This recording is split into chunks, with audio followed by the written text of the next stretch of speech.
If we are not able to ask skeptical questions, to interrogate those who tell us that something is true, to be skeptical of those in authority, then we're up for grabs for the next charlatan, political or religious, who comes ambling along. It's a thing that Jefferson lay great stress on. It wasn't enough, he said, to enshrine some rights in a constitution or a Bill of Rights. The people had to be educated, and they had to practice their skepticism and their education. Otherwise, we don't run the government. The government runs us. Are you guys ready?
that doesn't believe in ghosts.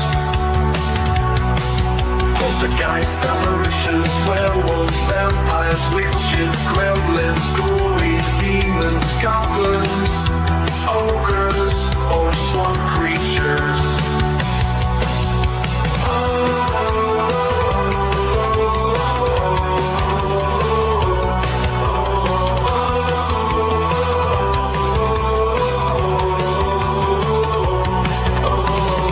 He's a skeptical robot that doesn't believe in ghosts. Poltergeists, apparitions, werewolves, vampires, witches, gremlins, ghoulies, demons, goblins, ogres, or swamp creatures.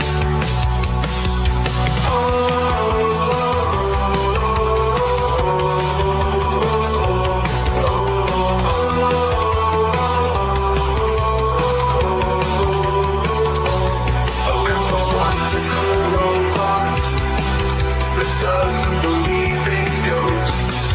Poltergeists, apparitions, werewolves, vampires, witches, gremlins, ghoulies, demons, goblins, ogres.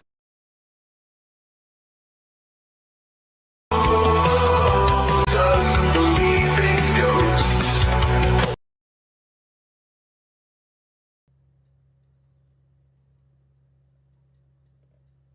Hello, and welcome to Skeptical Robot. I'm not sure what happened with the ending there, but it wouldn't be Skeptical Robot without some sort of technical glitch. But everything else seems to be running fine, so we decided to go a little bit of a different route with the AI intros. I decided I just wanted to have a little bit of fun, and the audience is mostly men, so hey, why not throw in a little extra boobage? So thank you so much for being here, and let me go ahead and bring out my co-host. You know him, you love him, the most adorable ear of corn. Please welcome Corndiff. How's it going, buddy? Hot shit, man. I just kept thinking, what's the dress code at the gym those ladies wear? What an amazing gym. And it's so color coordinated, and there's nothing but beautiful women. Free oil, it looks like. It was a Diddy party. Yeah. Hey, thanks for being here, man. How's your week going? Not too bad. Glad it's the weekend. How about yourself? I have to say the same. Very glad that the weekend is here. Boy, let's see here. Also want to say real quick, Silent Shape just became a member. Well, shit. Well, thank you very much, Silent Shape. Thanks so much. I had a dream last night that was going to happen. Let's see here. I believe... hold on. I believe too. Yes, Sometimes yes. I'm skeptical, but sometimes I believe. That's a good point. Hold on. Wait a minute. Let me see if I can do this right. Know when to hold them, know when to fold them. Okay. Type of situation. This is just brand new. This is why it's just a little difficult. Let's see here. This is a very technical shit. Who's that sexy beast? Yeah. Thank you for becoming a member, Silent Shape. Yes. Got a fairy corn. I had a fairy corn. If you didn't catch the members only episode that we did this week, we talked about fairies and leprechauns, and the the Warrens talking about a visit to Scotland in which they encountered fairies, and good old Gummi Chainsaw made me a couple of fairy videos and pictures with the most beloved corn fairy, and DJ Electra in the chat asking, where are the dongs? Oh. Everyone's wondering. Hey, I have to be inclusive, maybe for the next one. But before we move on anymore, let's go ahead and bring out my special guest. Continuing this conversation from last week, please welcome Dillon from Somewhere. Hello. Hey, Dillon, thank you so much for being here again. You were here last week. I don't think we really fully concluded the conversation on it. Oh, wait, what do we got going on here? Hey, did I tell you about that other dream I had? No, tell me. Tell us. Let's tell the audience. It was a dream where someone real generous with a meaty head came in and they gifted 5 Luigi Greenberg memberships. A meat-based head. Yeah, Yes. Thank you, very generous. Hamhead, for the 5 Luigi Greenberg memberships. Thank you so much. And for that, let's see. All right, let me try this again now. I know what's going to happen. Uh, I've seen this show. I really need to. I need to do this. I need to work on this better, or be Do you better ever about think transitions. Wait, hold on. Hold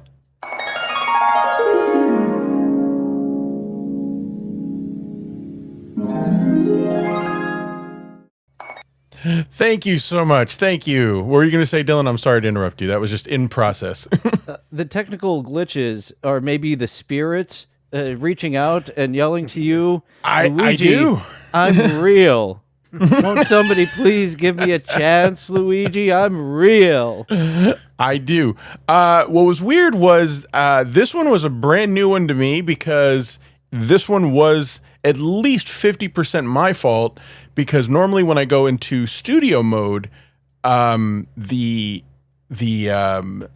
live feed is up to the second of what's feeding, but when I went into studio mode, it started over again. So I had to kind of guess when to interrupt it, and that's just never happened before. But nothing ever goes smoothly here, but that's part of the fun of the show, I guess, is that we're always on our toes. But yes, let's talk about who some of these people are that got those 5 Luigi Greenberg memberships. And thank you, Hamhead. Thank you so much. So generous. Such a great supporter. Gray Alien was gifted a membership. I believe Gray Alien. I have seen the name. I saw a little mention of her. Let's see. DJ Electra knows Gray Alien. Supposedly she is me. That's right. Someone once accused DJ Electra of having no teeth and being Gray Alien. I forget the context. I just remember that was the accusation. Let's see. Greg Buddy, thank you for welcome. Thank you for being here, or at least watching the show at some point. Weird Comet, welcome.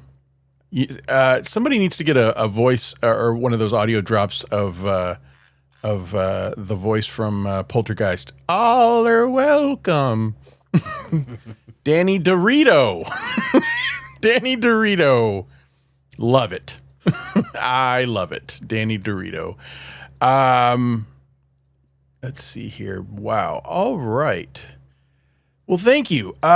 So I guess we can just jump right back into the conversation from last week. We left off. Last week, Yeah. I was supposed to be the voice in opposition, and unfortunately, everyone were just such blatant frauds. I couldn't be. You know, I have to admit, yeah, I was kind of expecting you to have some sort of. Wait, let's get rid of Danny Dorito. But once you start, you can't stop. We'll be back to a bag of Danny Doritos later.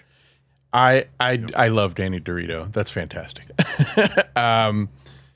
Let's see. Oh, that's interesting. Gray Alien. I was scrolling through videos, then I saw my name. That was trippy. That's what happens here. That's what happens here on the show. Let's see. Yeah, so let's pick up where we left off. We talked about the history of spiritualism. Corndiff has prepared a full presentation and PowerPoint. Go for it. All right. So we got the Warrens, right? They move into this house near a boat where these dogs like to hang themselves a lot for fun. See. All right.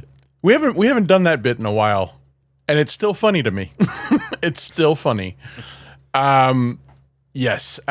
So the history is that basically a bunch of people around the turn of the century started to believe that the spirits of the dead were real, that they were watching all of the living and simultaneously living in the same area as the living, and that there were special people who could contact them.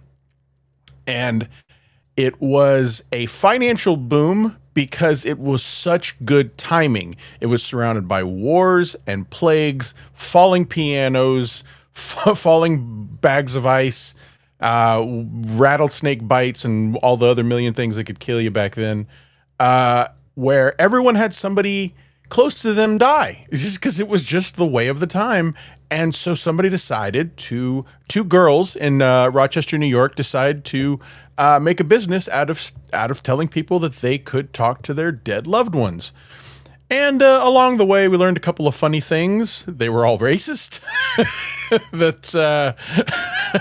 Oh, yes, very much like the Mormon belief of how Native Americans got their skin tone. They believed the soul in the afterlife would be the proper skin tone. That they would change colors once they died to the right color, apparently.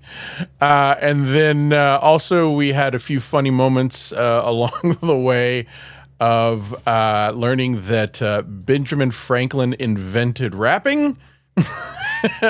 And I was actually thinking about that. We had a lot of fun with the rappers and rapping on the doors.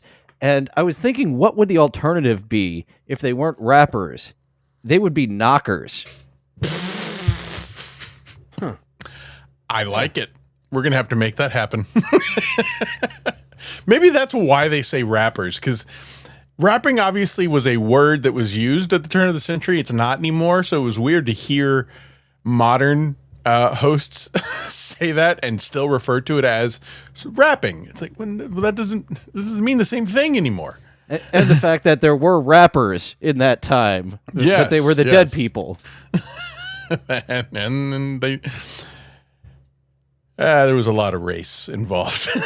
A lot of racial issues. So I'll just leave it at that. Yeah, there was a joke there. I'm going to let it there for people to take that leap.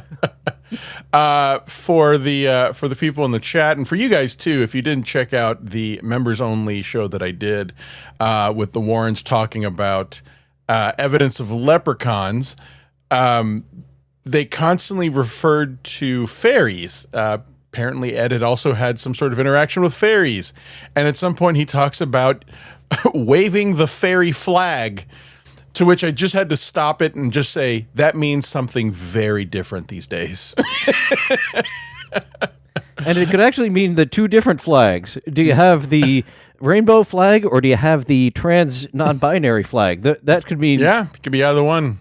It could be either one. But it was funny. He just obviously did not have any self-awareness of what he was saying. And at one point he says, so this guy married a fairy. and like constantly referring to these old stories of fairies and gnomes and leprechauns as being real. Are we sure he wasn't talking about like about what we think he was talking about? Yeah. He was using the modern use of fairy, and people just weren't picking up on it. Because he sounds a lot like my grandpa, to be honest. It was interesting. You got to watch the video because it is unbelievable. He literally is saying, that all of the stories of fairies and gnomes and leprechauns were based in reality, and he gives the stories of why. He's like, this is why this is based in reality. And then at some point he says, they didn't call them fairies back then, they called them the wee folks. And they were 3 feet tall. And we're like, no, we know what that is. Can we go back to wee folk? I know there's certain words that we used to say. Micro wrestling used to be another M word that they don't like no more. Yeah, I bet you it's at your local bar within the next couple of months. They're gearing up, the Micro Wrestling Federation. There's like 3 of them. One's touring with Mini Kiss. Micro wrestling. I remember there used to be a show called Pint-Sized Brawlers that toured with a micro wrestling team, and I loved that show. That was great. All right, guys. I guess we will get into it. Enough of this fairy talk.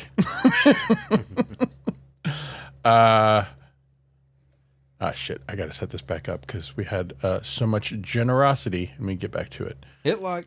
But yes, and that inspired Gummi Chainsaw to make some wonderful corn fairy art. There's more. That's what the world needed more of, to be honest. I think so. Yeah. I definitely think so. But we got to hold off on it. Let them know. Let's see here.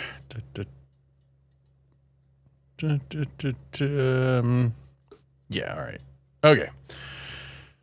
Let's see. Bridget the Midget is a micro brawler now? I didn't know that. I know she had a run in porn for a little while. She's been taking bumps for her entire career. It's just a little different now.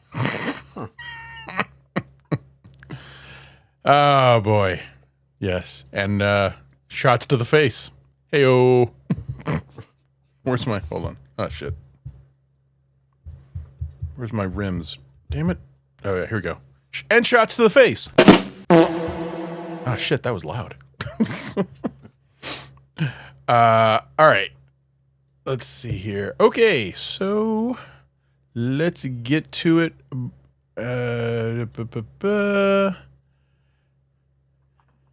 Oh, wait. These are the... Damn it. I got all discombobulated with all of the generosity. Here we go. Here's the right one. Okay. Yay! It's cool. I entertained me.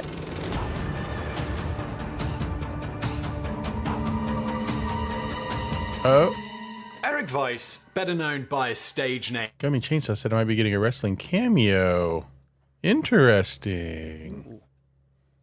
Some lady wrestling. Non-Dabbleverse lady wrestling. Yeah, who was it? Little Lemmy? Did she win the finals of the Dabbleverse Cup? Yes. I saw posted from Gummi Chainsaw, and Doom had the highlights. Got a belt and everything. That's so awesome. Shout out to Gummi Chainsaw. He is a mad genius. Love it. So picking up right where we left off, we had some technical issues. 100% my fault. I totally messed up the videos last week. But just going to pick up where we left off, talking about Harry Houdini's his war that he was just a crusader for. He absolutely devoted the second half of his career to exposing mediums, psychic spiritualists, rappers, all because of one particular incident that really hurt his feelings. And yeah, here we go. Here's Gummi in the chat. Lemmy is our newly crowned queen. That is so great.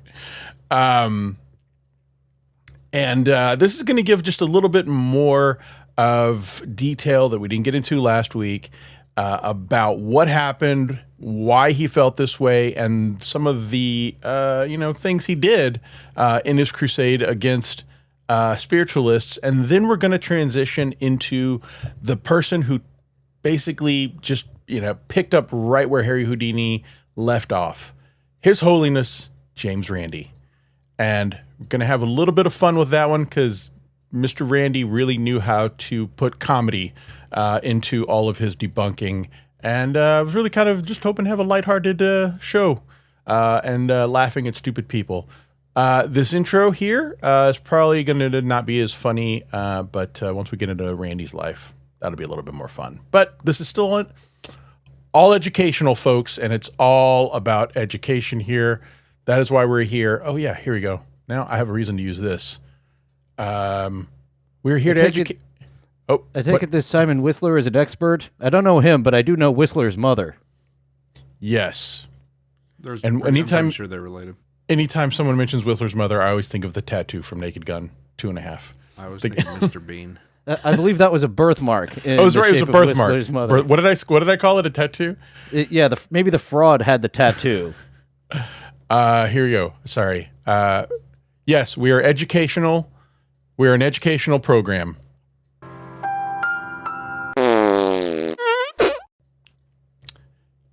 The more you know. name Harry Houdini was one of the greatest entertainers in history and among the first modern mega celebrities. Over a 35-year career spanning the late 19th and early 20th centuries, Houdini thrilled audiences the world over with his headline-grabbing feats of stage magic and death-defying escapology, making entire elephants disappear and wriggling his way out of nearly every kind of restraint imaginable, from handcuffs and shackles to prison cells, straitjackets. That's a weird word, escapology. I don't know why I find that to be an odd word. That one just it just doesn't sound right. I don't think they teach it anywhere. I didn't see that.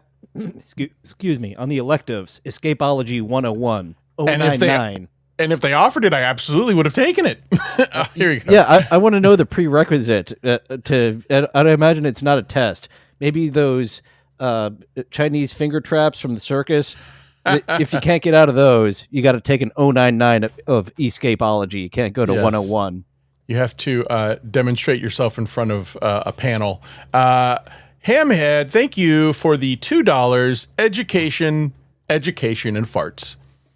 I think that sums it up. That's really all it is. We are trying to protect you from the grifters and make you laugh with fart jokes. That's I mean, what else is there? Words to live by. What else is there to life? Oh, the champ is here. The champ is here. Welcome, little Emmy. Glad to have you. Dabbleverse champion. And as soon as Elektra gets created by Gummi Chainsaw, looking forward to that matchup. Oh, that's fantastic. Thank you. It is an honor to have you here, little Emmy. Let's see here. All right. It's milk cans full of water and some locked trunks dropped into rivers. I feel you. I know what you mean. He makes good content. That's really all I can say, and that's why we use him a lot. I think a lot of our interests intersect. And lakes. But despite the sensationalist posters and headlines painting Houdini as a shadowy master of the mystic arts, the man himself was no believer in the supernatural. A consummate professional, Houdini openly acknowledged. So this is one thing I quasi disagree with him on, and this is something that Corndiff asked early in the episode last time, which was Harry Houdini ever a believer? And I think that there was some aspect that he was.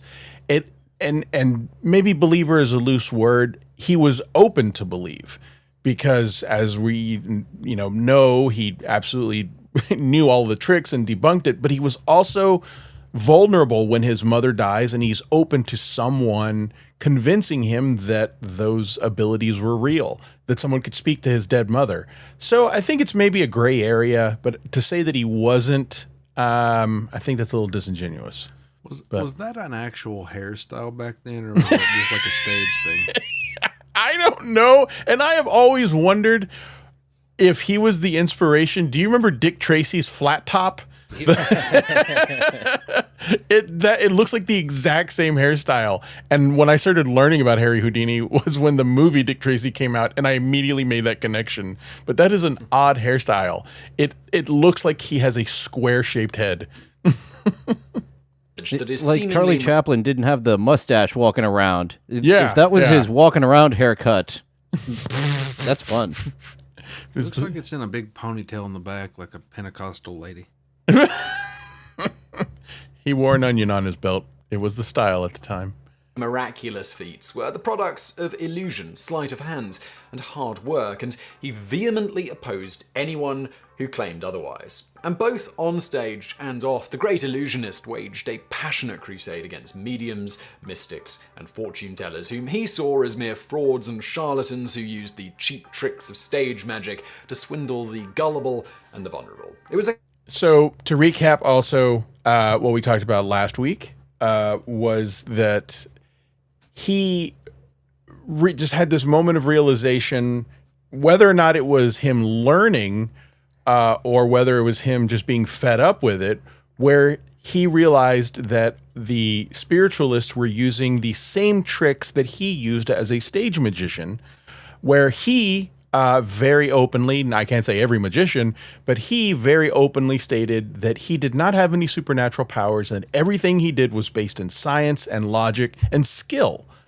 and that everything was just like Simon there says, hard work, but it was based in reality, whereas the spiritualists were saying they had these abilities that were supernatural and mystical, and he said, you're doing the exact same thing I'm doing, and I see through it. I see your tricks. And then, but Arthur Conan Doyle saw through him seeing through that. Exactly. We're right about to talk a little bit more about that. I will say Simon doesn't go into the depths of stuff that I've heard was between the relationship, but that guy was a whack job. I mean, just weird. But look at these pictures. Like he's Dale Gribble. The answer right in front of him he can't accept, but everything else is a conspiracy theory. Perfect example. Perfect example. Dale Gribble trying to look at the most minute of conspiracies, but can't see that his son looks like his wife's trainer. Yes, perfect example. But look at these pictures. You'll get a kick out of some of these pictures that he chooses when he talks about spirit photography and ectoplasm.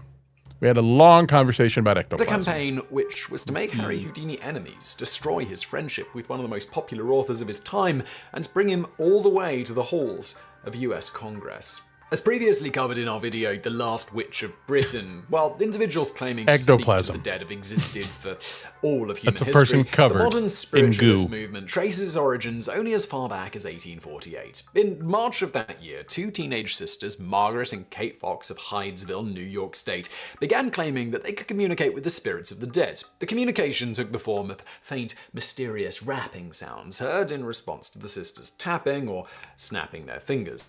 And what did that sound like, Dylan? Yeah, boy. Yeah, rappers of the 1980s. They were very influenced by the original rappers. I agree. Alphabetic code, the Fox sisters identified the spirit. I look forward to the day that they are white in heaven. As belonging to one Charles B. Rosner, a traveling peddler who had been murdered by the house's previous owner and hidden in the cellar. While a search of the cellar revealed no human remains, Margaret and Kate's older sister Lee recognized the commercial potential of the girls' abilities and became their manager, taking them on a nationwide tour financed by showman P.T. Barnum. The tour proved a sensation. That was something that didn't really get mentioned in the last episode, is that these two sisters who were doing this act, which we later get them fully admit was fraudulent and just an absolute pile of nonsense, got the eye of P.T. Barnum, who puts them in a show. What else is there to say? Like, just what else is there? He saw freaks. He saw oddities on a daily basis, and that's what he saw in their act. Was that brilliance, or was that, just seizing an opportunity? Yeah. Who knows? From here, the spiritualist movement grew quickly into a bona fide religion with its own set of codified rules and rituals. The main spiritualist practitioner was the medium, an individual, very often a woman, said to be particularly sensitive to messages from the beyond. A typical spiritualist seance would see the medium and her client sequestered in a dark room, with the medium sometimes isolated in a separate wardrobe-like enclosure or bound to a chair to minimize distractions. When all was ready and quiet, the medium would slip into a trance and begin channeling voices from the spirit realm. Sometimes the dead communicated via rap. Today we call that freestyle. Rapping sounds, as with the Fox sisters, while other times they spoke directly through the medium, said medium's voice often changing to fit the spirit being channeled. Other mediums made use of automatic writing, transcribing the voices of the dead onto scraps of paper. That's important to the story of Houdini, was the method by which these people were communicating with spirits. Sometimes it was just using their voice, and sometimes it was them writing on a piece of paper. They called it automatic writing. I don't really know where that name comes from, but whatever. I don't know where any of this nonsense comes from. But that plays a very important role in Harry Houdini's crusade. Twin slates tied together with a piece of chalk enclosed within, on which messages from the beyond would mysteriously appear. Some seances got even wilder. This was the one that I was really just hoping you'd look at. To shake, can you see what that is? This is supposedly something that was going to be happening in a dark room for people to see a ghost. It looks like a sheet tied to an eye an eye mask, and then the sheet turns into a paper mache face. It looks like a Jeff Dunham puppet. Yes, there you go. That's exactly what it looks like. And it's somehow coming out of the eyes of this woman. And oh boy. Objects to fly across the room, trumpets and guitars to play eerie music, ghostly hands to pass through the participant's hair, or a mysterious white substance called ectoplasm to flow out of the medium's ears, nose, and mouth. Unsurprisingly, I like that he stopped at mouth. Now here's another That's how one. you know she gives good head. I've got to step out for a moment. Sure. Sorry, guys. Be No right worries. back. Yeah, no worries. I will take you out. There you go. Just let me know when you're back. Yeah, and I think you hit the nail right on the head, Corndiff. It looks like a ventriloquist dummy, a badly made one. It looks like a clown face. It doesn't look like haunting or anything. No, but it does look like a creepy puppet or Yeah, a creepy doll you'd find in an old person's house I'm sure it would startle me even if I just turned and saw it. in a dark room. Yeah.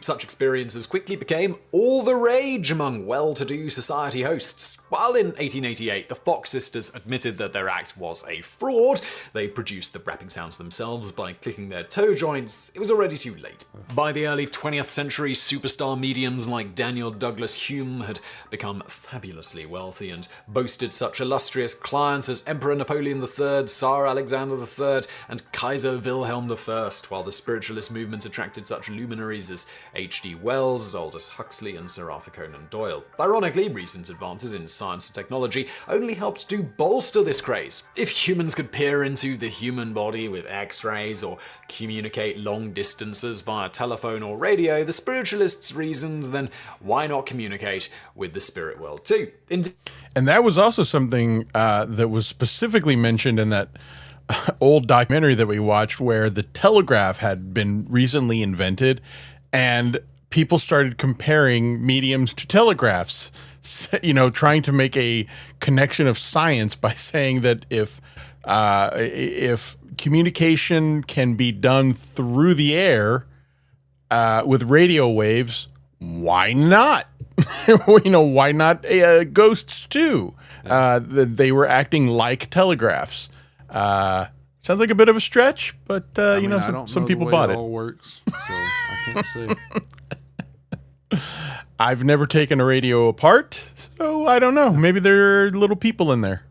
Indeed, Sir Oliver Lodge, an early pioneer of radio technology, was one of the chief purveyors of spiritualism in the United States, and so-called spirit pictures of ghosts became all the rage among photographers. But while the movement had grown steadily since the 1840s, its popularity absolutely exploded in the wake of the Great War and the Spanish flu pandemic, which combined killed more than 100 million people worldwide. Spiritualism, with its promise of direct, tangible communication with deceased loved ones, offered greater comfort to millions of bereaved families than the comparatively vague doctrines of traditional religion. Indeed, like so many others, Harry Houdini first became interested in spiritualism due to a devastating personal loss. While early in his career, he dabbled in fortune-telling and mediumship. These were merely magic acts that put food on the table. In 1913, however, Houdini suffered the greatest blow of his life when his mother, Cecilia Steiner, passed away. Racked by grief, Houdini began visiting spiritualist mediums in the hope of having one final communication with his beloved mama. But he was to be bitterly disappointed. In every seance he attended, Houdini immediately recognized the same cheap tricks and sleight of hand that he used in his own performances. As his wife Bess later wrote, "Even after our numerous disappointments, whenever we visited a new medium, Houdini with closed eyes would join in the opening hymn and then sit with a rapt, hungry look on his face that would make my heart ache." So this is exactly the thing that I was referencing earlier that I really tried to emphasize a little bit last episode. I guess it's just hard to explain if you're asking for like a direct answer, yes or no. Did he believe this? I don't know. But it does seem that he was very open to the idea, despite the fact that he knew that what he did to recreate this sort of stuff was a fraud. It seems like he wanted to believe. He wanted to believe, yeah. But it's so funny that the context of the context of when you and I typically use that on this show is usually to point at somebody who believes something stupid, you know, like you know, it's like someone from the Amityville Horror.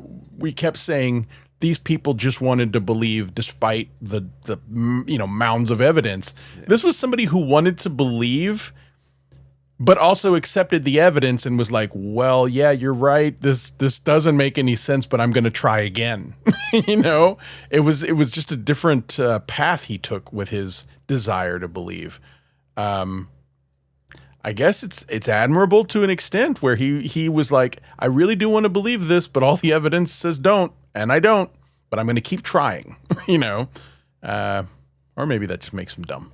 I knew the message that he wanted, and sometimes I felt myself tempted, but I could not betray his trust in me. So the seance would go on. The same guesses, the same trivial noises, the usual spook tricks that Houdini could do with his hands. He did say dabble. The root look he would did fade from his face. I heard it. At his next visit to his mother's grave, I would hear him say, "Well, Mama, I have not heard."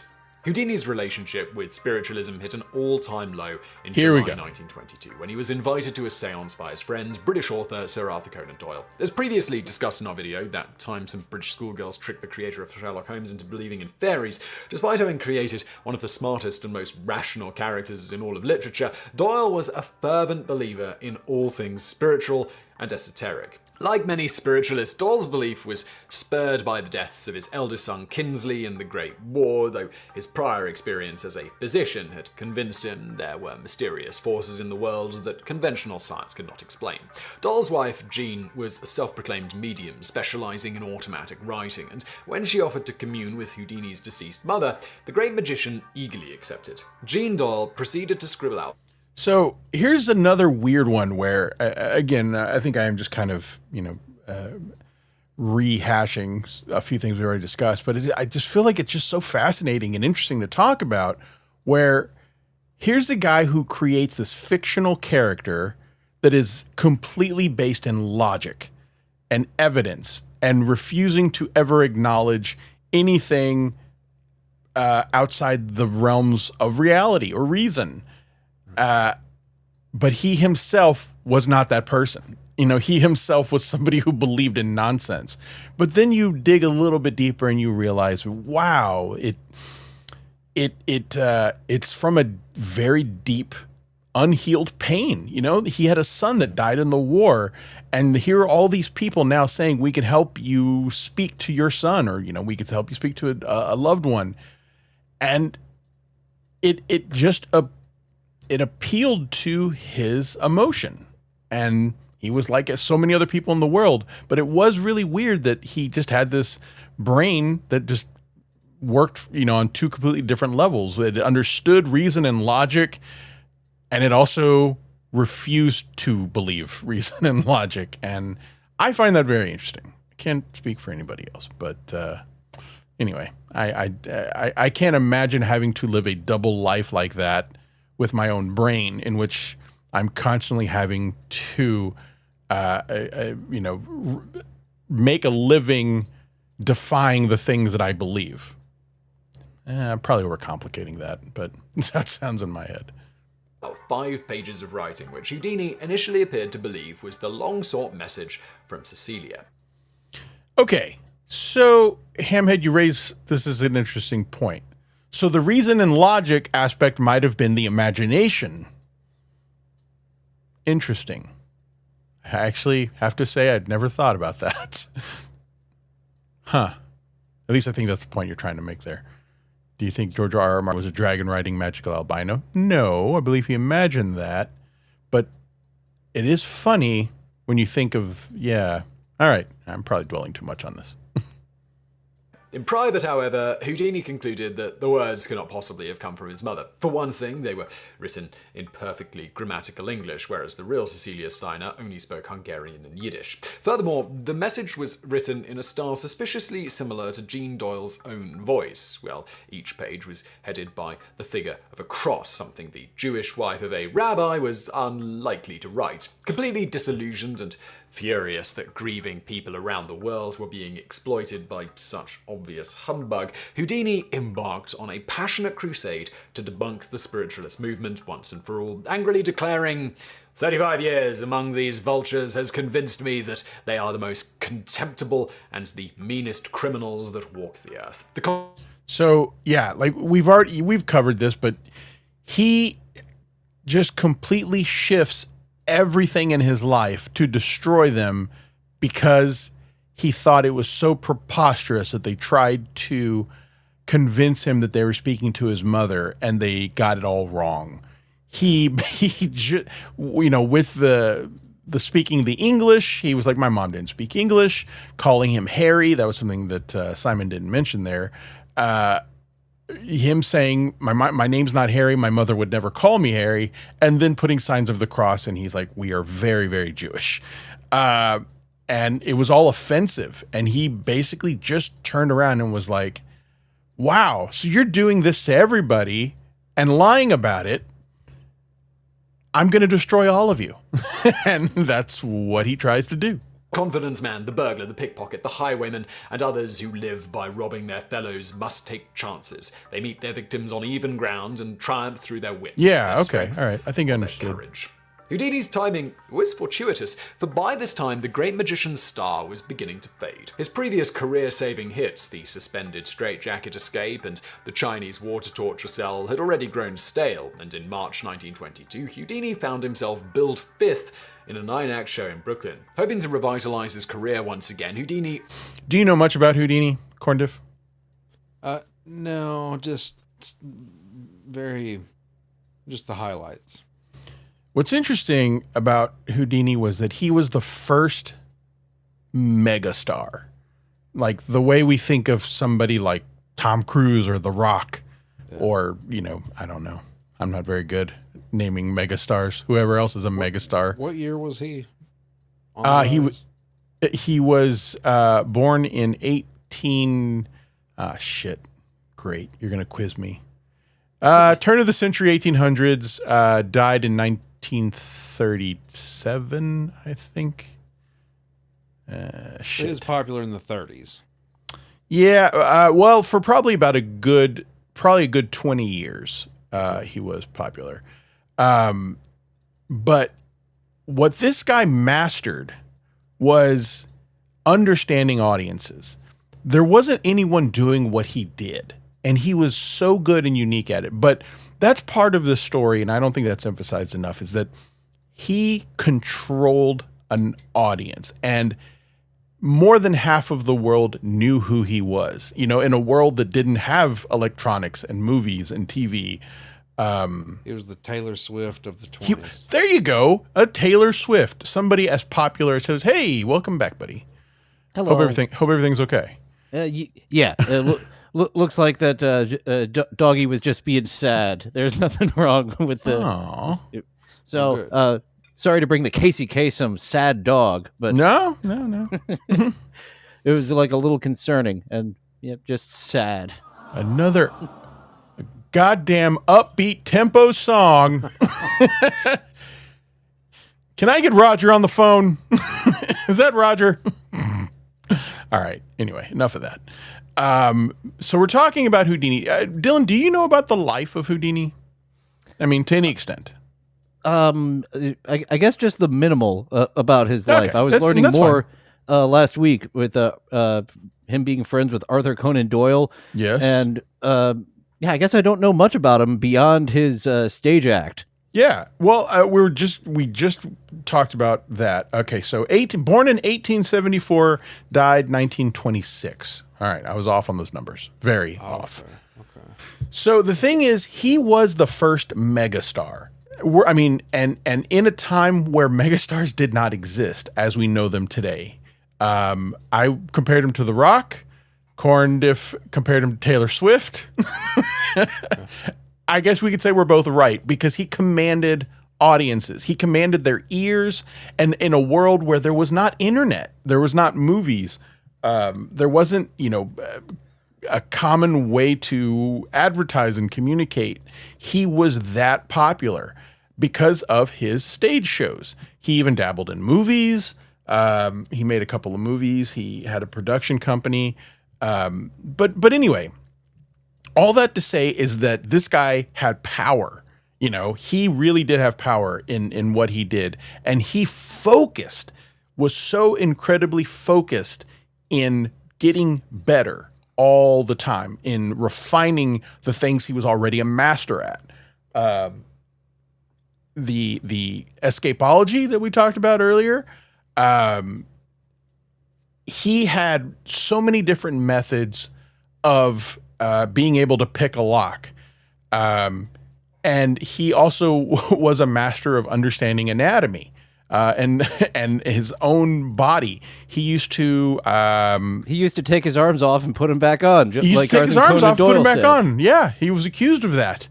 You don't know what's true and what's not because he was, like we said, there's so much pro wrestling overlap. But there are stories that he figured out how to use his throat as a place to store lockpicks, and that he would take potatoes, tie them up with string on a cord, put them down his throat to exercise his throat so that he could lock something in place without swallowing it. Has that been replicated by anyone else? Is this just a theory for him alone? It's in a book. That's all I can say. And who knows? And again, I'm going to acknowledge, who knows if it's real? I saw a porn star do it once, but for a whole more than one for me. reason. Ooh, Heather of iDeepthroat.com. You really made my early 2000s surfing swell. Oh, Heather Brooke, what a treat. I felt the need to, for a second, pretend like I didn't know who that was. I'm not going to. We all know who 100%. Everyone, I didn't know Heather's last name. Corndiff did. I did. I knew it. And we know the website also. Man, that was a lady doing the Lord's work, wasn't she? Yeah, we all know that one. But yes, if you think of Heather Brooke as as somebody who had a fan base the size of Taylor Swift, and people who showed up to see her use her body for a performance. But so what happened was he had the ear of people, and that's what's interesting is this wasn't a guy who just started a YouTube channel and decided to start telling people, hey, psychics are dumb. This was a guy who literally commanded an audience, and for at least 20 years of his life, half of the world was a fan of his and would listen to what he had to say. So when we talk about him deciding to take on a cause, he had people behind him. He had a lot of people behind him. And Heather Brooke had a lot of people behind her. Reinvented himself as a spiritualist debunker, embarking on a series of touring shows in which he opened Shout out to Grandma G. We laugh at the old story of witches astride broomsticks flying through space. But what could be more ridiculous than to believe that our dead appear in the form of ectoplasm through the decayed teeth or any other part of a medium's body? Why? I think we remember what he's talking about. No need to rehash that one. If our dear ones wish to communicate with us, do they resort to table-flying raps, etc.? That so much per rap. Beatboxing. Are our dead financiers? Is it against all Break ethics dancing. to expose legitimate mysteries? But it is the duty of every citizen to expose cheats and frauds, and the most despicable cheats are the fraud mediums who use spiritualism as a cloak to prey on the gullible. In many ways, Houdini was the perfect man for the job, his long career in stage magic having attuned him to many of the more common tricks used by fraudulent mediums. As Houdini himself told a Los Angeles Times reporter, "It takes a flim-flammer to catch a flim-flammer." Furthermore, Houdini was convinced that scientists were ill-suited to the task of debunking mediums as their peculiar temperaments made them susceptible to being fooled.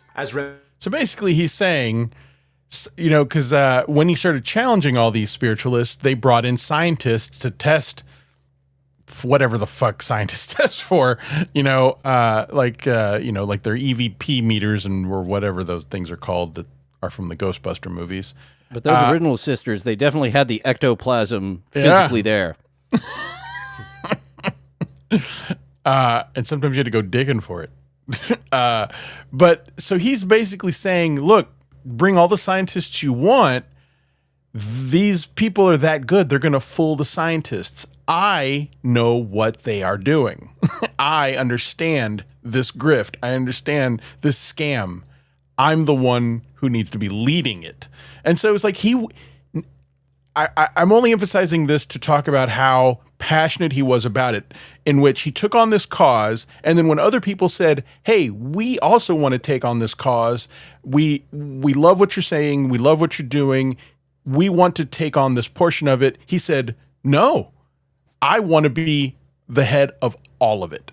I want to not only, be involved. I want to lead it. I want to be there. I want to point the finger in their face and call them a liar. And I think that's pretty cool, man. I think that's pretty ballsy. It's a work ethic combined with cynicism. Remigius Weiss, a former Philadelphia medium, later explained, scientists have built up a sort of theory, and they treasure it like the gardener with his flowers. When they come to these mediumistic seances, this theory is in their minds. With a man like Mr. Houdini, a practical man who has ordinary common sense and science at his disposition, they cannot fool him. He is a scientist and a philosopher. Houdini's new show, which began as a simple lecture with slides, soon grew into a bona fide magic performance, with Houdini exposing the various tricks that mediums use to dupe their marks. So now he is using his celebrity and everything that he has done in the past with a stage show. Perfect example, now that I'm thinking about it, like Corndiff said, Taylor Swift. Imagine Taylor Swift as a singer and then starts singing about the causes that she hates. And so that's what he's doing. He's saying, well, now my performance is going to fully be based in me showing you how these people are fooling you and stealing your money. So basically giving up all of his own trade secrets, giving up all the things that he's worked his whole life for just to stick it to these people. He was the original masked magician, unmasked. He was, it's funny. I guess you're right. He was, but in a way it was so much more petty, so much more petty and spiteful and vengeful and really trying to, the motivation was to destroy people, was to bankrupt them and cause them to live in the streets. But what's so funny is that there was a morality to it. He was saying you're stealing from poor, uneducated people.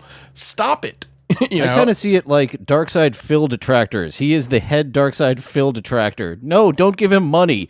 How dare you let this fraud live off of your hard-earned money? Let him live out on the street. It's not your problem. That's how I feel about people who contribute to John. I'm a real hypocrite about it because people who typically were giving to John were fucking hilarious about it. They had all these very funny, they were, so funny, like real comedic chops, and he would read them. But at the same time, I was like, why are you giving him money? Stop giving this asshole money. But then they'd make me laugh. It was worth the $1.99, just like the recent $20 one to Opie that had the joke in there, you'll be hanging by a belt, and he read it. You'll be hanging by a belt from your doorknob? That was pretty funny. That was completely worth the $20. And him, it totally wasn't worth it. Yeah, it was. It totally was worth it. It was $100. It would have been worth it. That was a good one. Before stunned audiences, Houdini demonstrated how agile mediums could use their feet or mouths to manipulate the sound. All right, so hold on. You just brought up a great point, and this is gonna just distract me just a little bit. But I wasn't exposed to Opie and Anthony until pretty recently, honestly, maybe 10 years ago. I was a Howard guy. And not to say that I honestly don't ever remember hearing about Opie and Anthony other than hearing Howard talk about them as his competition, but I just never remember hearing their show. So I'm now getting up to speed on the Opie and Anthony history, and it is really funny to me how it's kind of devolved and where we are now, where what the Dabbleverse was and how it is now evolved into focusing on Anthony, and I believe that's going to continue. That's just my theory. But God, what am I even trying to say? What a diversion in the woods, or that what's that poem about, having two choices in the woods and one goes one way, one goes the other. What I feel like that is exactly what we're talking about when talking about Opie and Anthony, how they just both took different paths, and one is so overwhelmingly successful and one is begging for $20. And still a millionaire. Crazy. Yeah. How long can that last? I mean, how long? But anyway, I know that the rest of the world is totally up to speed on this. This is new to me, and it is, if you take it from the perspective of someone like being just newly introduced to this, it is fascinating. It is very, very fascinating and interesting. So anyway, just had to get that off my chest. Table, musical instruments, and other objects in the room without letting go of the participants' hands. Further, he demonstrated how easily said mediums could hide accomplices around the average parlor or drawing room, and how simple cold reading tricks could be used to work out even one's most personal details and intimate secrets. So effective were these performances. Oh, since you guys aren't really too knowledgeable on Houdini, I'm going to assume, and please correct me if I'm wrong, that you're not too knowledgeable on magicians. But go ahead. I've seen Last Action Hero. The Amazing Jonathan was fun in '93. Oh, Amazing Jonathan was, God, he was great. What you might not know, and I don't think this is giving away too much of an inside secret, is that I'm an amateur magician. I've said it before. So, I'm going to say probably 90% of any trick that you see, I could tell you how it's done to some extent. To some extent I can tell you. But what people don't understand is that any stage magician that you see is not working by himself. There is a team of people on his payroll that help him, that are supplying him with tricks and what am I trying to say here? Glitter. Illusion help? The illusion of the help, but also the assistance that is made to look random. When you see that person raise their hand in a theater, they're probably on the payroll, and they're probably a magician themselves, and they're probably there is engineering that takes place with magicians and having to design and create and build illusions. That actually makes sense as an apprentice or a young one Yes. coming up Yes. this is how you're going to learn and this is how you pay your dues. You are the one that I'm going to write this on your hand. And yeah, I've seen that even with modern ones. Yep. The biggest, how are these people random? He did this. It seems like so random, but somehow they're able to get their buddies in modern day, even when it's no, but he just randomly chose him. I saw he just threw the ball and the guy caught it. Yeah, that's what people don't get. And David Blaine, oddly enough, I remember one time seeing a special he did where he introduced the audience to his team. And I remember thinking, holy shit, that's got to be breaking a big, unwritten rule, but he did. And he had just this team of guys. They were all magicians. And basically when he is trying something new, it's a team that builds. There's a team that, experiments. There's a team, of guys that are refining everything, but he's the face. He's the face of it all.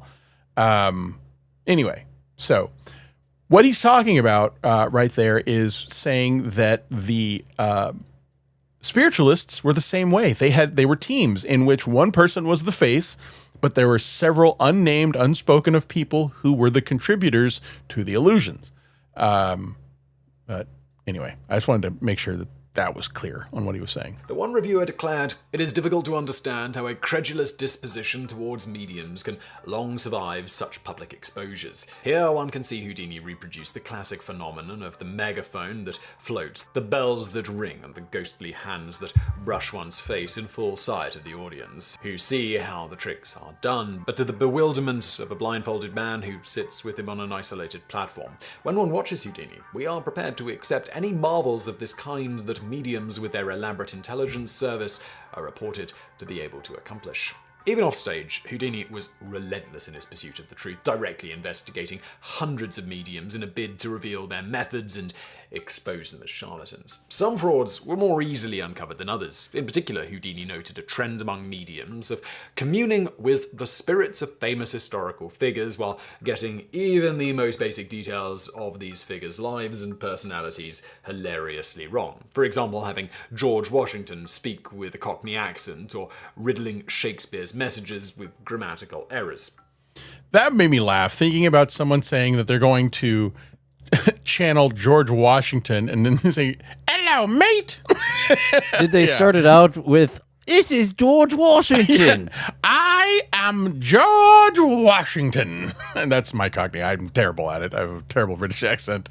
Yes, that's pretty funny. In a pamphlet published in 1924, Houdini recounts an especially dubious case of this phenomenon.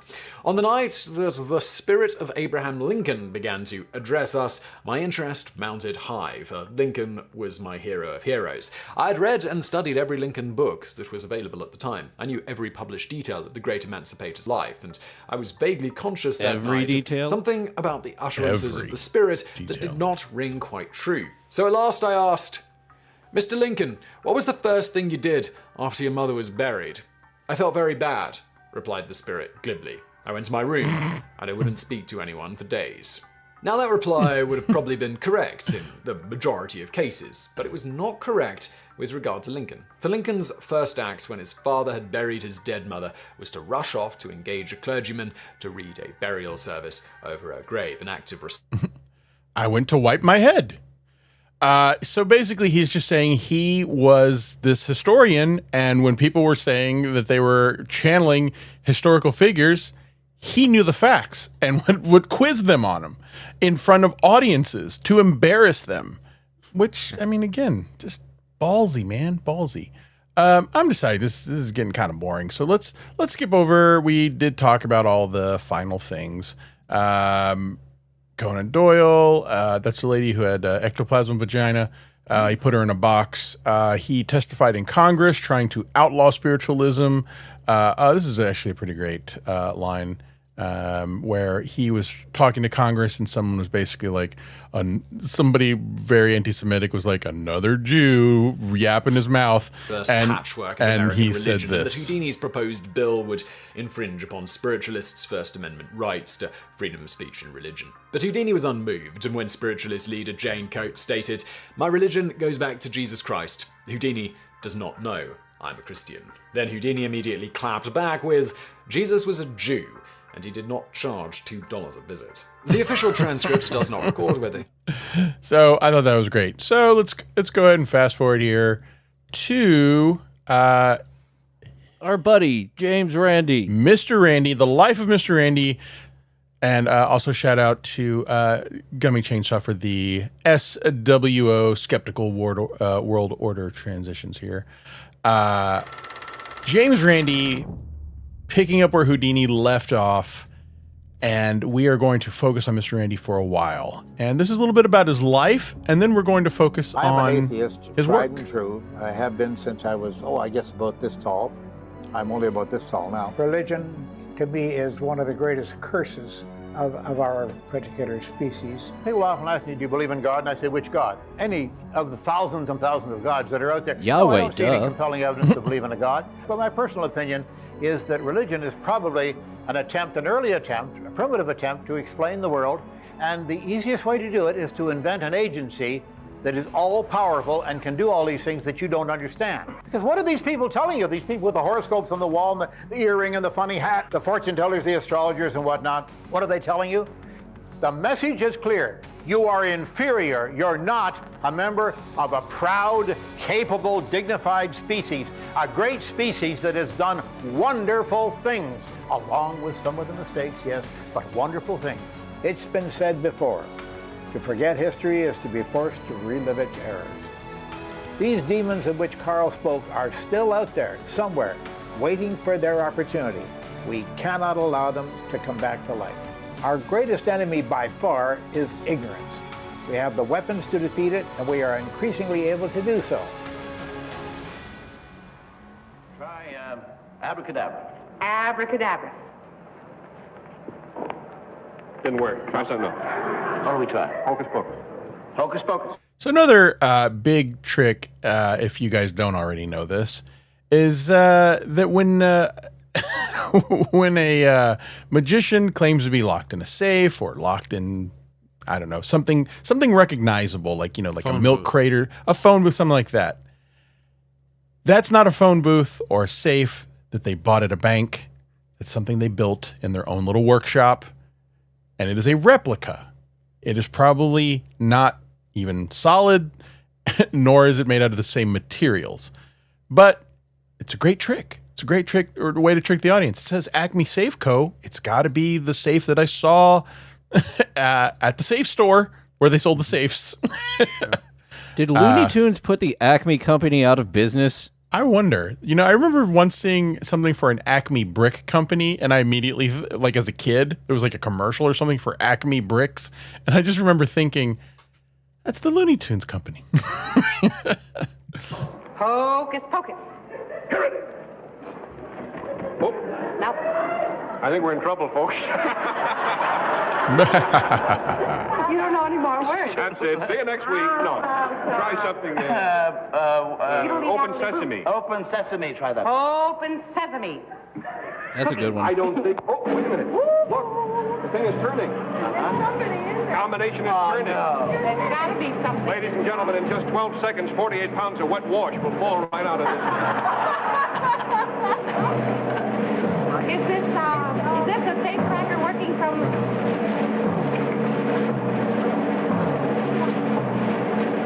The handle's turning. That's spooky. You know? The door's opening. It's Kitty Carlisle. It's a young Louis C.K. Louis C.K. One of Houdini's tricks was that when he was visiting a town, because, you know, he was traveling constantly to do a show, he would actually send scouts ahead of him to that town, maybe like months in advance, and look for popular locksmith companies. And they would issue him a challenge. Or I'm sorry, they would try to provoke the locksmith to issue Harry Houdini a challenge. And they would say, hey, look, we see you get a lot of business. Why don't you build a contraption and say that you are certain that there's no way Harry Houdini could ever escape from it? And this, most of the times the locksmiths would say, well, I mean, that's great, but I would need a lot more time to fix it, to design it, to actually, you know, get it built. And, you know, I don't have enough time for when he's going to show up here. So those scouts would say, don't worry. We'll build it. Just let us put your name on it. It'll be great. You don't have to do anything. And we'll even throw you a few bucks if you just let us put your name on it. In fact, it's already built. And those locksmiths would say, oh, well, all right, if there's money in it for me, do it. And they would but then they would have to say, but we need you to come up on stage and say, you built this, and that there's no way that Harry Houdini is ever going to escape from it. So, little insight. On the 7th of August 1928, Randall James Hamilton Zwinger was pulled out of a hat by parents Mary Alice and George Randall Zwinger in Toronto, Canada. Little did they know their tiny spark would go on to become the amazing... He looks like the midget from Twin Peaks there. Randall and inspire That would be a millions nice of one people. for Eric, the unboxing Eric right there. Yeah, that would be a good one. Championed skepticism and science. From a young age, Randy was inquisitive, wanting to know exactly how the world works. For instance, his younger sister, Angela, recalls him blowing a hole in the floor whilst conducting a chemistry experiment from the basement below. Other times, the neighbours would call to ask the Zwinger family to stop Randy from doing whatever he was doing since he was interrupting their radio reception, chiefly by playing around with his shortwave radio. It seems that in his curious pursuits, Randy was forever getting himself in trouble. Potentially spurred on by his mischief, his parents sent him to Sunday school, but as Randy conveyed in a Big Think interview, he was expelled immediately. I went to Sunday school. I was tossed out of Sunday school immediately, but it gave me 25 cents that I could have put in the contribution plate there, see, when they passed the plate around. And I found out that at Purdy's drugstore you could buy a 2-flavor ice cream sundae for 25 cents. And that was a great discovery of my childhood, I must say, and I took full advantage of it. My parents... That's the moral of the story for tonight's episode. Ice cream sundaes. Go grab yourself one. You can have tithe or you can have ice cream. You can't have both. Yes, exactly. Mm-hmm. Bless them. Never found out. And I went off every Sunday morning as if going to Sunday school, but I lied. Randy's parents might not have figured out that he was dodging indoctrination, but they certainly discovered a few of his tricks that worried them so much that they took him to Toronto General Hospital for psychological testing. But get this, all they learned was that he's wicked smart, with an IQ of 168. To put that into perspective, that's higher than the projected for Einstein. His parents were not the only authoritative figures to struggle with his intellect and curiosity. In fact, his school let him bunk off class to teach himself so long as he passed the exams. The local education system in Toronto, Canada, actually going in there. I'm not going to pretend that all that's interesting. So let's just go back to, let's just jump to some of the stuff he would do. Ever spent. So, They didn't know it until years later because I made up my mind. 24 is when Houdini died, right? 1926. And James Randi, he's a lot of these we're going to see are from the 60s and 70s. 70s mostly, but 50 years later. Into the 80s, yeah. They've had 50 years to sharpen up their skills and show that they are indeed mystical. So he was born 1928, 2 years after Houdini died. Interesting. I don't think I ever really put that together. All right. Mind during that 4 hours. But yes, you're right. That there would come a day. And you're going to find out that they get more brazen. When I would have the prestige, not smarter, the knowledge, the platform on which to stand to denounce these people if they were fakes after a proper investigation. The emphasis of if they were fakes that Randy just conveyed was at the very heart of his skepticism. Understanding the burden of proof, he never asserted that people don't have supernatural or paranormal abilities, but rather that so-called supernatural and paranormal abilities can be reproduced through conjuring techniques such as sleight of hand and mentalism.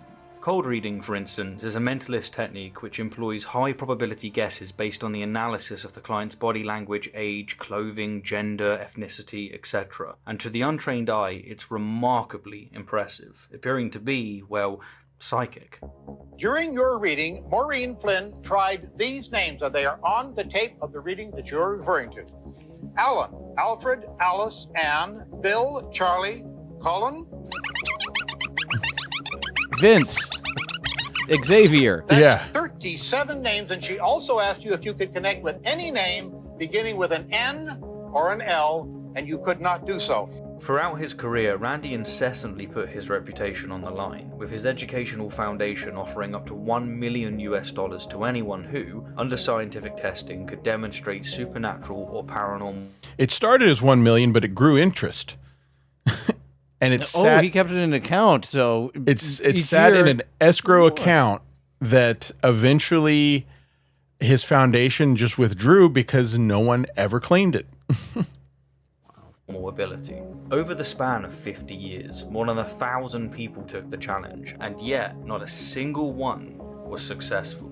James turned the page of a telephone directory without touching it, and you keep an eye on this guy. He might be the subject of an episode in the future. This guy is very, very interesting. If you don't know Dillon, about this guy, I can't tell if that smirk means you do know or you don't know. I know this guy taught me to spay and neuter my pets. Well, there's that guy. But the guy with the chili bowl haircut and the kung fu outfit is a fascinating character and actually destroyed a few lives. Know the technique. I've had a lot of fun coming across some of these people on social media. I wish they would drop in on TikTok more often. I've got some episodes where I'm just having a blast. Oh, they're screaming at the top of their lungs doing this at 1 a.m. That's so funny that you say that, because I just recently came across a channel who I wouldn't call them debunkers. They are kind of believers, but they do like to point out nonsense in the paranormal world, that did a full episode. And I actually reached out to them and asked them if I could use the full length of this video they did about TikTok psychics. And they were like, go ahead. They were very kind about it.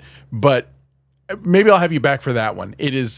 I had no idea that TikTok psychics were a thing. Yeah. Yeah. My algorithm has me coming across all types of loons, and the live tarot card readings, the live psychic readings, send me a gift. It's the same tactics they've always had. It's just in the newest format. A new package. That's all it is. Yeah. You send them a gift package of a certain amount, and you get your reading up next. But no mustaches. No, they've all been ladies so far that I've seen on the newest social media format of this shystering. We're gonna have to bring Corndiff into the fold about no mustaches. Possibly the funniest fucking thing I've seen in the past decade. On my channel, on Dillon's channel, let's just tell no mustaches. The raw footage and me commenting over it are both separate videos. Yes, Dillon. Dillon was playing, was scrolling through TikTok lives, and there was a trans lady who was trying to get donations. Maybe you could explain it better, but donations, but. Mustaches and TikTok hot dogs are not allowed. Yes, so mustaches are not allowed. People could donate money while putting an animated mustache on her face, or an elephant trunk. That's what it was, an elephant trunk. That's the elephant trunk is the other one. And she gets so flipped out. She starts getting flustered, saying, "Stop putting the mustache on my face!" And it's an animated cartoon mustache. To the point where she starts screaming and crying, and people just keep doing it. And I swear to God, I've never laughed that hard. I showed it to someone. I watched it myself over a dozen times, and I showed it to someone. And that night we watched it, like, I'm gonna maybe say 6 times. Yeah, it's one of those you can analyze like the Zapruder film, because she is physically shaking as she's saying no more elephant trunks. I talked it up, and like I told my friend about it, and like I felt immediately like embarrassed, and I was like, I shouldn't have talked that up. It's not going to be as funny. And we watched it, and it was still as funny, and he wanted to watch it again. Hooray! Anyway, claim to have done that with psychic. So watch this guy. Yeah, this guy's name is James Heydrich. Which, when given a good heavy puff of air, will, I think, rather conclusively show whether or not blowing is the method accomplished. The styrofoam and the lights form electricity which pulls the page. Look. I have to admit that that's a pretty good. He was thinking on his feet there. That was a pretty good excuse. I mean, of course, I could have come up with exactly. I wouldn't have been able to come up with that excuse. It's nonsense, and it's there's nothing to it. But he's saying that it's generating electricity and that is fighting his powers. It pulls the page down. Whilst some quacks and charlatans claim to have supernatural powers merely to stroke their ego, to feel important, most also exploit the vulnerable as a lucrative income by asserting that their powers are of divine or extraterrestrial origin. What's that? You want to speak to your deceased relative? Step right up. Put your money right here. In the 1960s and 70s, the self-proclaimed psychic Uri Geller was growing ever more famous due to his spooky abilities. But what is half an hour of filming? Wanting it to happen off camera, he wanted you to film those things. Why do it when the camera is running then? Where do you get? Obviously, we're suggesting that he couldn't do it while we were watching him closely.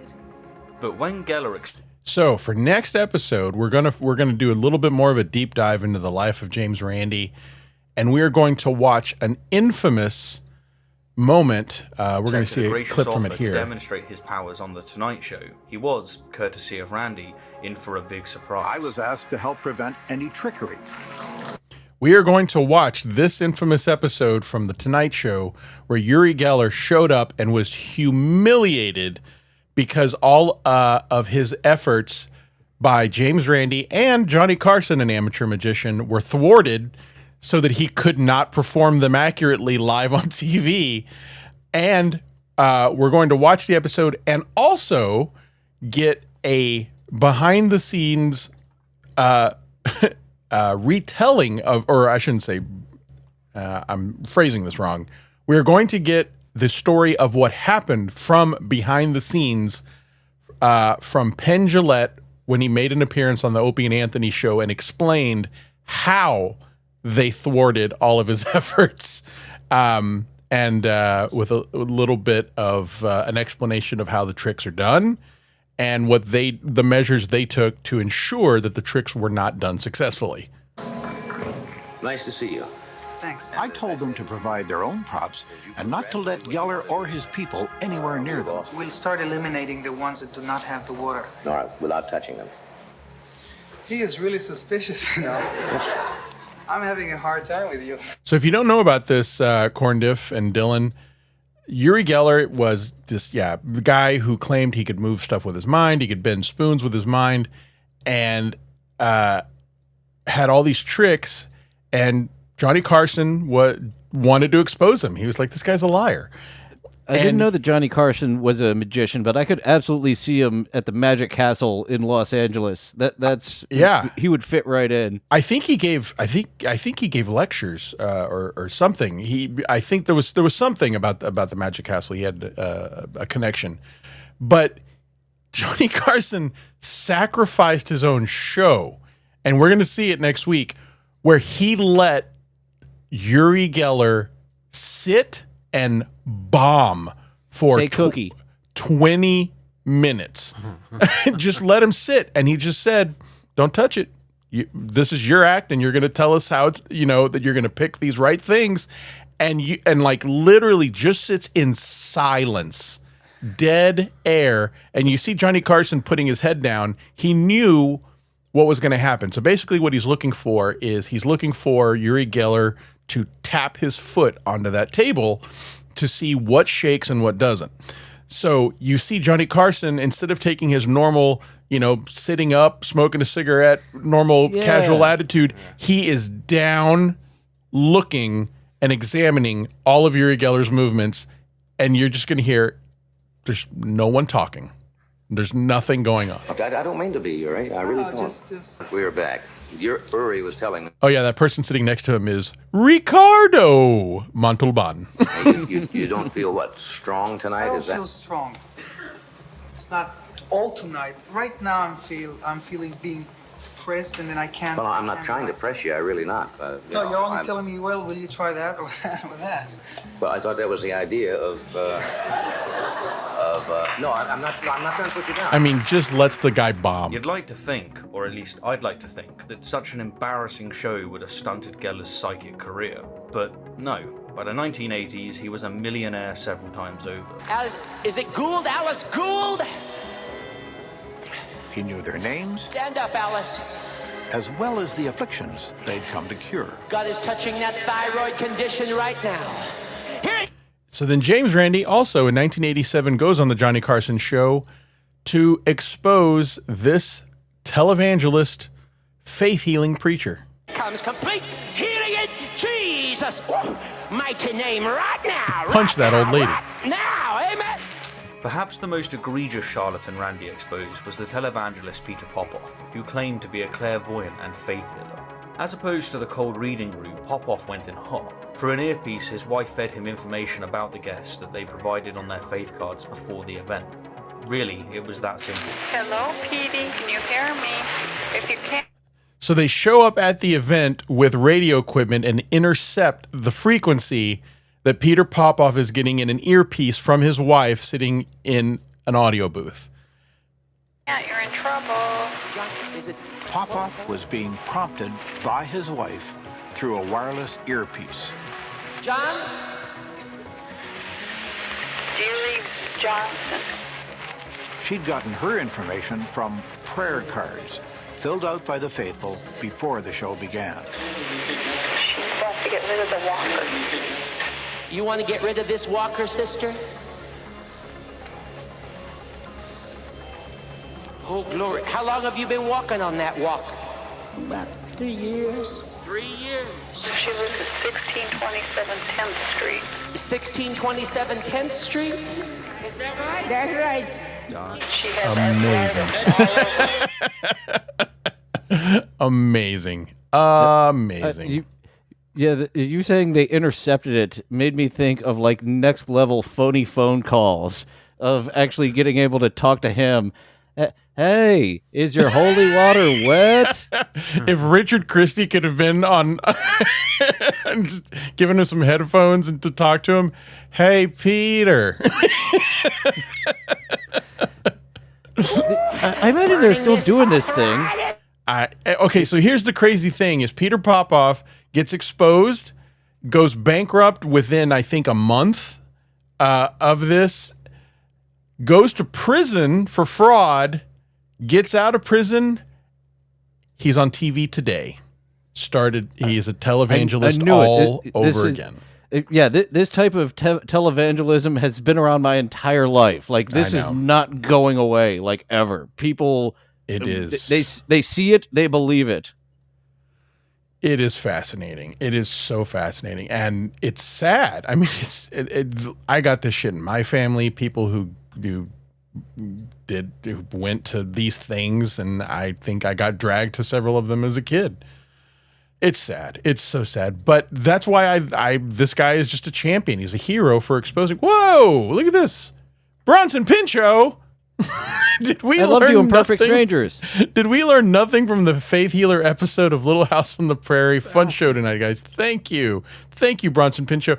So the other night while doing Unboxing Eric, I made a reference to Casey had put Eric's face on Bronson Pinchot from True Romance, and I did a Barky with all the coke. Yes. I did a Barky Bartolomeo impression, and then I talked about how Bronson Pinchot actually crossed over with one of my other favorite Howard Stern characters, Gilbert Gottfried, because Bronson Pinchot dated Amy Heckerling during the famous Amy Heckerling incident with Gilbert Gottfried, and he was there and apparently was laughing at Gilbert and did not discourage him in any way. Within 5 minutes, there was a Bronson Pinchot super chat, and man, I respect the hell out of it. It made me laugh. It made me laugh my ass off. Welcome, Bronson Pinchot. Welcome, welcome. You are a legend here. Right out of your body. Take a few steps just to make the devil mad. Hallelujah. That's it. Just move around a little bit. There she Thank goes. you, Bronson. Just walk with me. Oh, glory to God. She's not going to need that walker anymore. God's just putting new strength, new health, burning that arthritis out of her body. Just keep going. Hallelujah. She can't even stand up. The case of Popoff It's really so sad. exposes the harm caused by those willing to exploit conjuring tricks, illusions, and mentalism for their own gain. There are a lot of vulnerable and... Smack that old lady. I know, he's hitting her. Wait, you know what? Bronson Pinchot, you need one of these.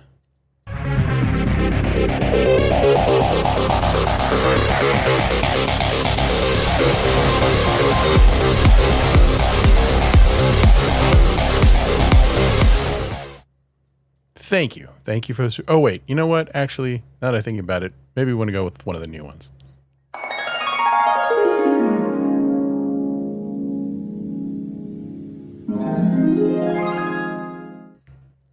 It's so beautiful. It's so beautiful. quite frankly gullible people in this world who are desperately yearning for a better tomorrow, and to such people, the snake oil with an alleged psychic can be ever so alluring, especially when they assert that their powers are of religious significance. It's because of this that, in the mind of the faithful, skepticism is a scourge. It threatens to expose their most cherished of beliefs. Thus, the irony of being a skeptic is that despite acting for the greater good, you'll be seen, at least in a moment of your act, as the enemy. Randy was no exception to this, but he considered the truth far more beautiful, far more magical than 1,000 delusions. And I love that line where he's saying people are allowed to believe what they want. We live in a free society where people can believe stupid things. They can do stupid things, but they still need to know and understand what the truth is. And I love that. And that the truth is more beautiful. So I'll skip ahead here so we can see Mr. Randy in action with something that got hinted at just a little bit there. To expose their depravity. Here. And he took a lot of heat for this. Not Oh, it's another corn fairy. We love the shimmy.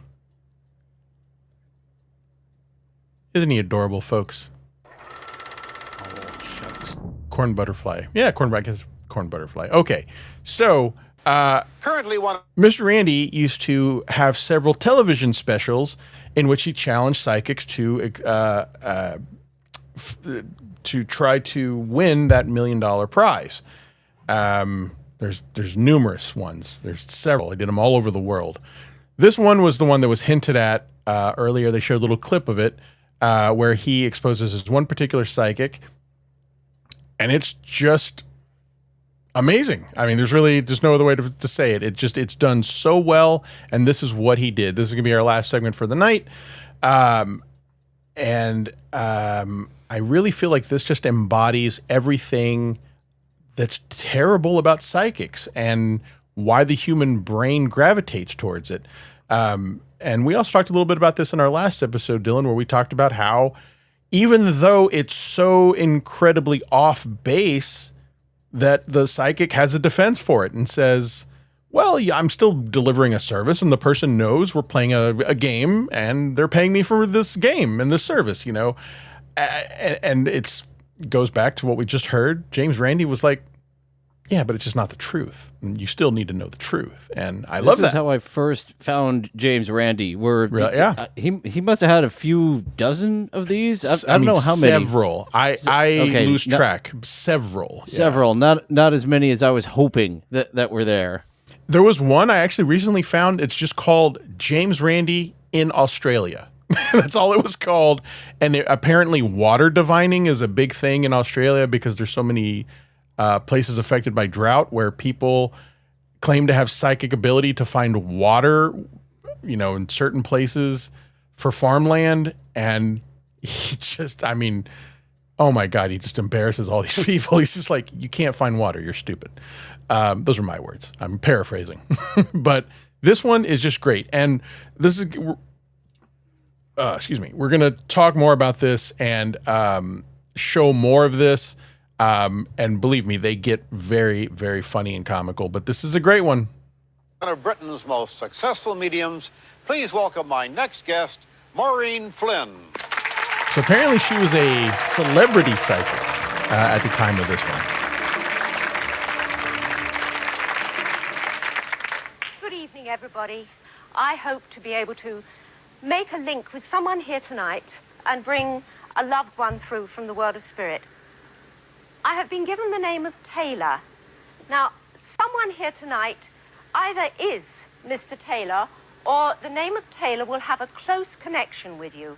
My mother's maiden name is Taylor. Because you see, I have a gentleman here who links with that name very clearly. And he would have been quite elderly when he passed, and he passed with a heart condition, chest, lungs, heart condition. And he would have linked with your mum, and he came very clearly That's what I thought. to bring his love to you. I feel he's your granddad. Does that make sense to you? Yeah. And who's Jimmy? Do you know who Jimmy is? That's what's great. Can't Or picture James? Jimmy. James? So, Jeff. yeah. Joe. Jimmy Jojo Shabadoo. Joey Jojo Jr. Shabadoo. I'm sorry, Joey Jojo. Yes, you are correct. I got that wrong. What's great though is that we'll even dive more into this. Is that those shows that were really popular in the early aughts of what's his name what's the one that South Park said was the biggest douche in John Edwards and those other ones.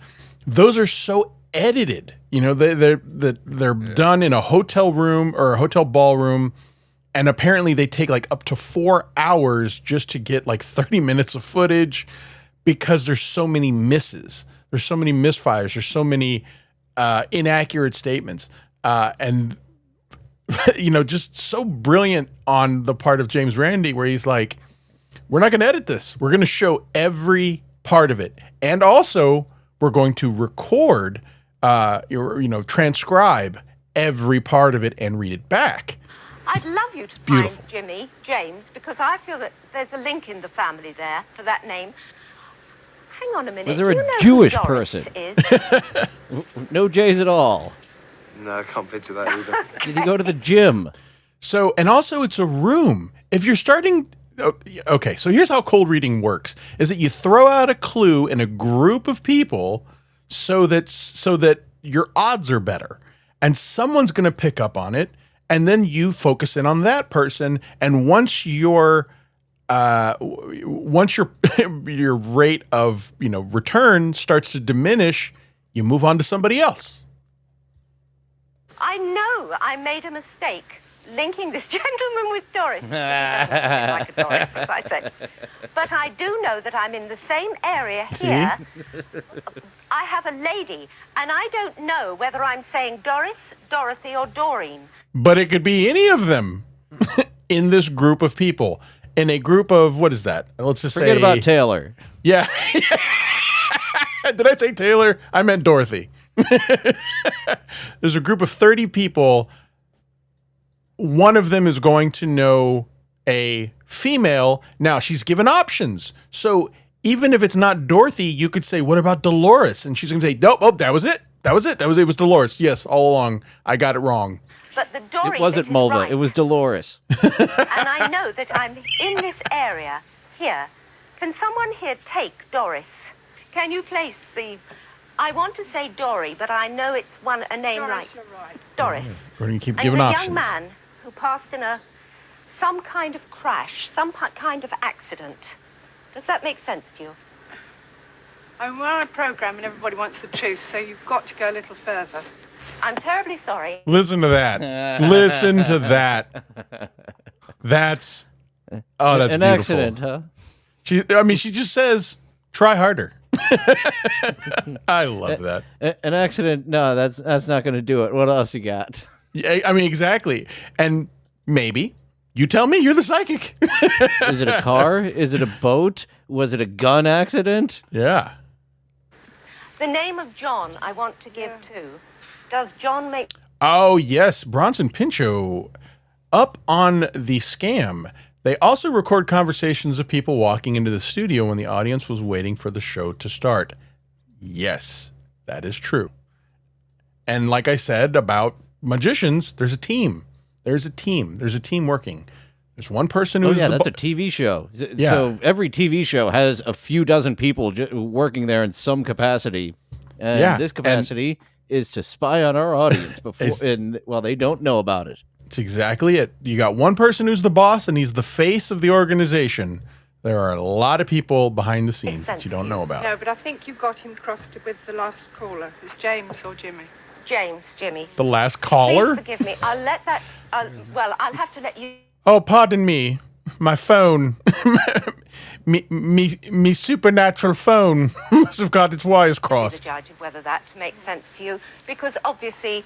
when you're trying to put a lot in very quickly, then you do get these sort of things. Yes, that's what happens. But he passed very suddenly and very quickly. And she does not look funny impressed. Because I could feel something over his face.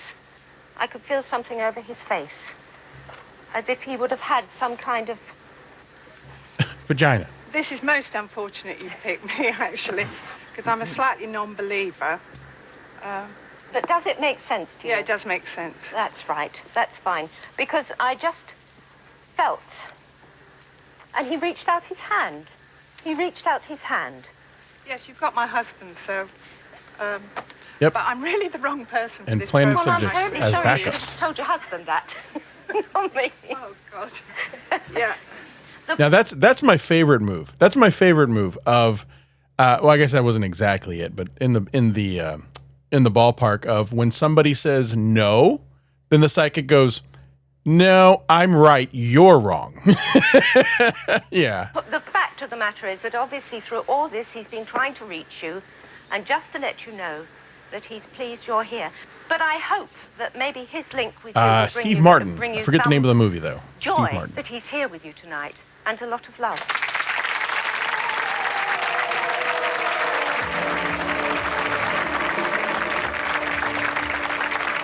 Look at her taking a bow. She's all proud as if she won the belt of the Dabbleverse.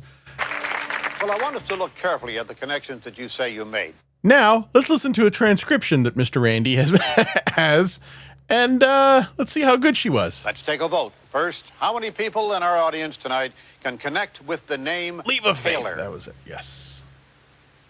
About 30%. And now, how many people can relate to the condition of the grandfather?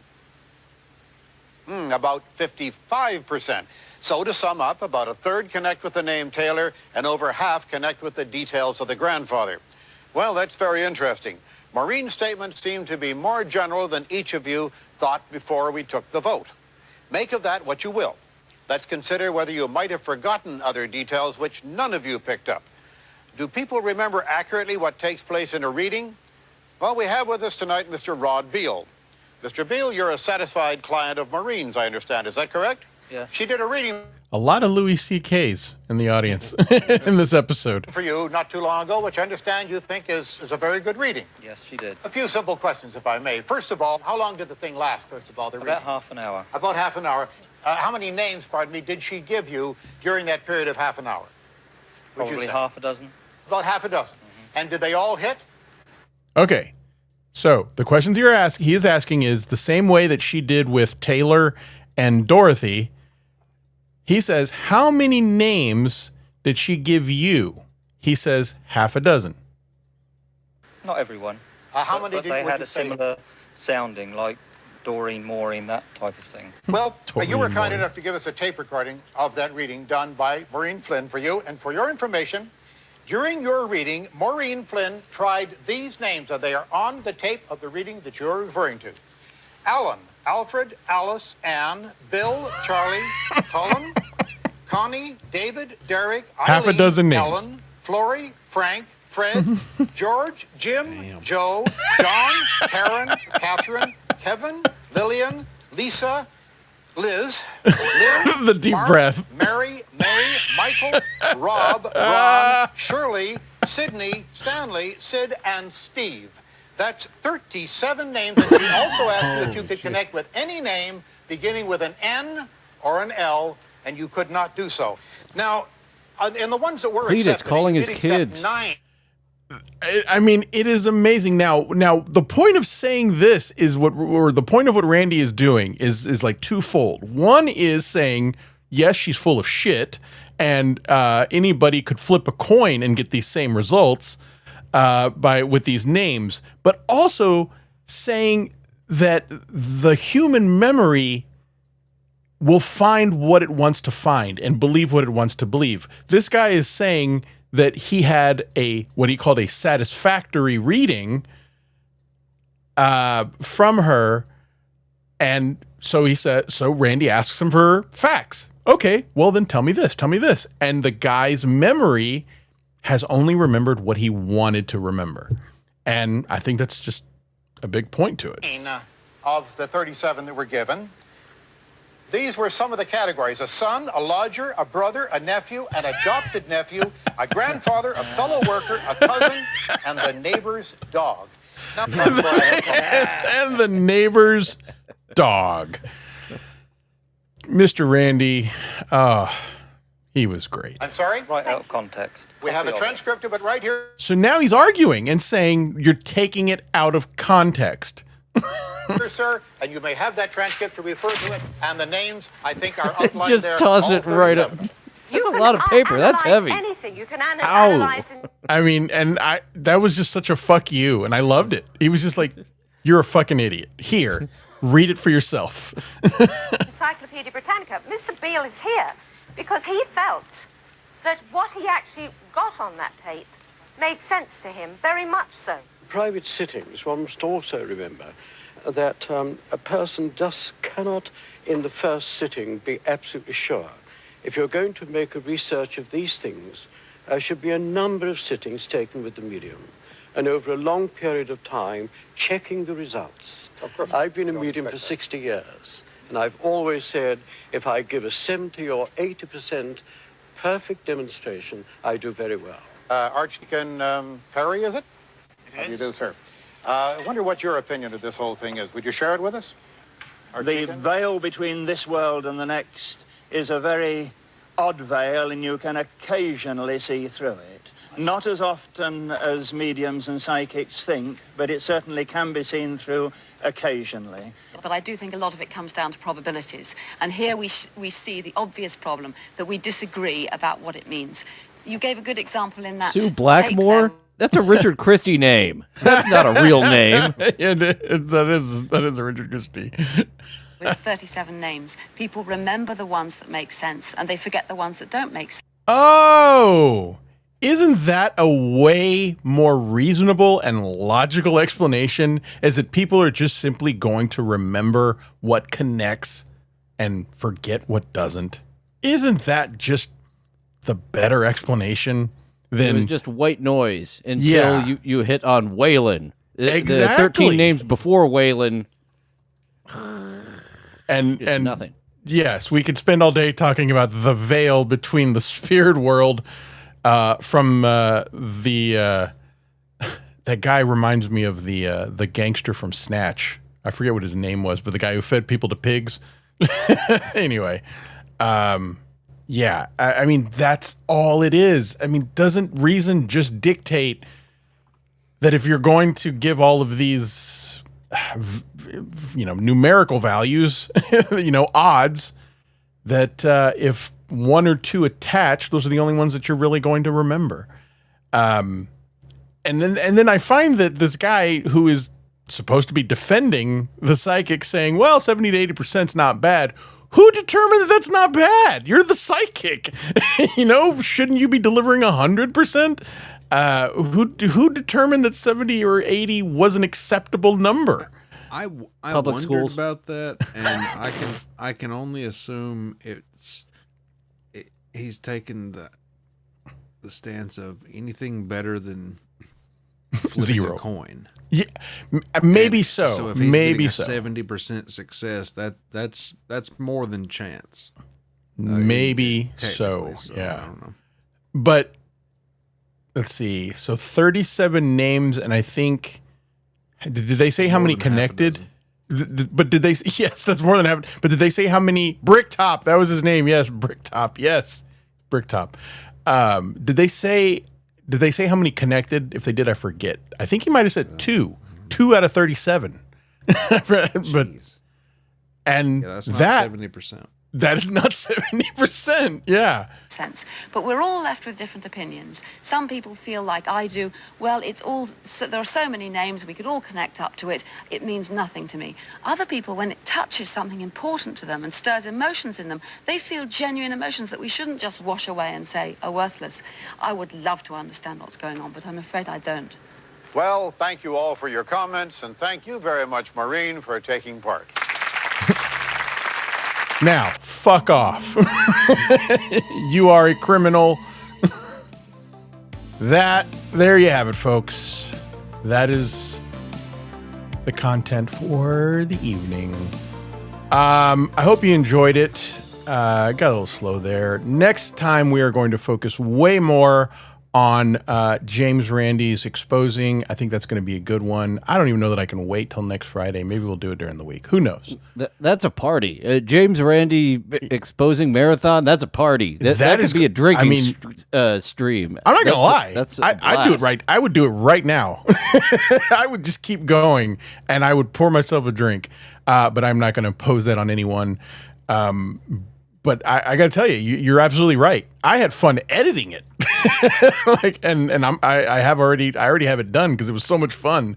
Because yes, it is a party. Really looking forward to that one. Yeah, and honestly, we could probably make 3 or 4. We probably make 3 or 4 episodes. Oh my God, Hamhead! Yes, thank you so much. Oh my God, he's the best. He's so generous.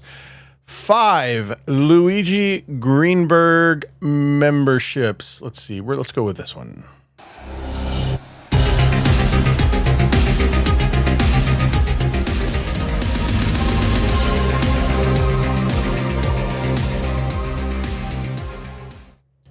Thank you so much. Thank you so much. Let's see here how we want to do this. We'll do this. We'll make Corn the spotlight. Let's see. Gummi Chainsaw. Hamhead Facts. There you go. I'm sorry. I thought that was a gifted membership. Icy Uno got a gifted membership.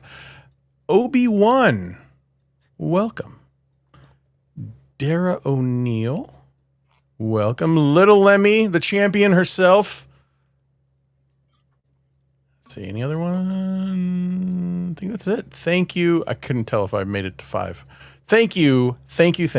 I am always so humbled. I'm humbled that anybody likes this show. The fact that there are supporters just really makes me happy. Thank you so much.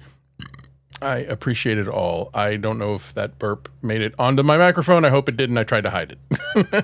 The cough button didn't work. Okay, I apologize. It came up fast, and I couldn't run fast enough. Thank you so. Oh wait. Hold on. I think we know what Hamhead came here for. What kind of mood are we in? Wet. A wet mood. All right. Just like the ectoplasm ladies, a wet I mood. always assume you're talking farts. We are. Not very wet.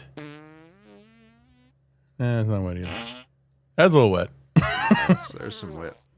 There you go. That was wet. That was wet. Change the sheets. Oh, thank you so much. Yes, Hamhead. You're goddamn right.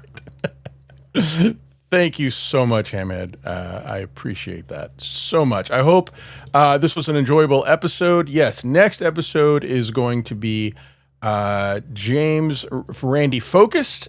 Dylan, you are more than welcome to come back, but I will understand if you pass. We do have another guest coming. Is it okay to announce the next guest, Corndiff? Oh, yeah, it's X-Corp from that show I used to do. X-Corp is going to be joining us next week. And Dylan, you're more than welcome to join us if you enjoy this material and if you enjoy being on the show. We love having you. I might be the drunk guy for that one. I might go ahead and make that a drinking stream if I'm able to come aboard. Cause I have mentioned before that we needed to have a drunk episode, and maybe this is the opportunity. Maybe this is the one. Yeah, I'll throw that out there. I think it's a party. So grab a 6-pack and make it a drinking show. That's definitely okay. I believe that's good booking there. Okay. You know, I gotta say, I'm not much of a drinker, but I'm willing to do it for the sake of entertainment. I thought you were gonna say, but I'm willing to start. Yeah. Day one.